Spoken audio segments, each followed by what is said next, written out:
Hey guys! Alam ko naman na napakarami nating mahilig sa Maha Blanca. Kaya naman ngayong araw ay binigyan ko ng konting twist lang naman yung ating nakasanayang Maha Blanca. At ginawa ko nga siyang cheesy buko pandan Maha Jelly. So tara, simulan na natin. So dahil nga buko pandan Maha Jelly ang gagawin natin ngayong araw ay gumamit po ako dito ng gulaman na buko pandan flavor. At naglagay din nga po ako dito ng 3 tasa ng coconut milk tsaka isang malaking lata ng evaporated milk. Haluin pong mabuti hanggang sa dissolve yung ating gulaman. After pong mahalo ay naglagay din po ako dito ng isang malaking lata ng buko pandan condensed milk. So bali yung pong ating kumpletong sangkap ay ilalagay ko na lamang po ulit sa comment section. Naglagay din po ako dito ng isang malaking lata ng cream corn. Haluin pong mabuti hanggang sa mag-combine po itong lahat ng ating mga sangkap na inilagay dito. Alam nyo ba kapag ganitong uri ng maha ay talaga namang hindi ka papalpak dito, hindi ka malulubsak at talaga namang sure na buong buo at perfecto ang magagawa mong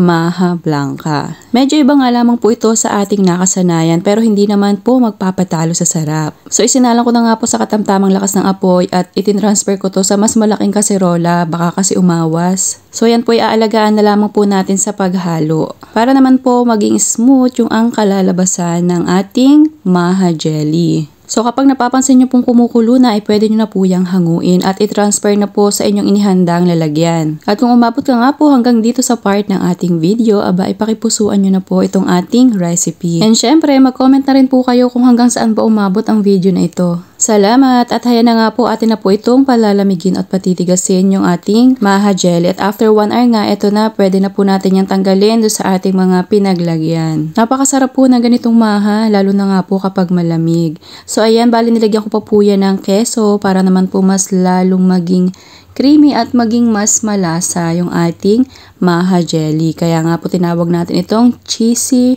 buko pandan Maha Jelly. Nako, napakaganda po nitong ihain ngayong mga paparating na holiday seasons. At kahit wala naman pong okasyon, nako, napakasarap po nitong gawing dessert. At saka, napakadali lang din naman po itong gawin. So ayan, ready to serve na po itong ating Maha Jelly buko pandan flavor. O diba, napakadali lang namang gawin at sigurado ka pa na hindi ka papalpak sa ganitong Maha Blanca. And super nakaka-enjoy talaga itong kainin, lalo na nga kung malamig. Napakasarap nito at bagay na bagay sa kahit anumang okasyon or kahit na ordinary days lang.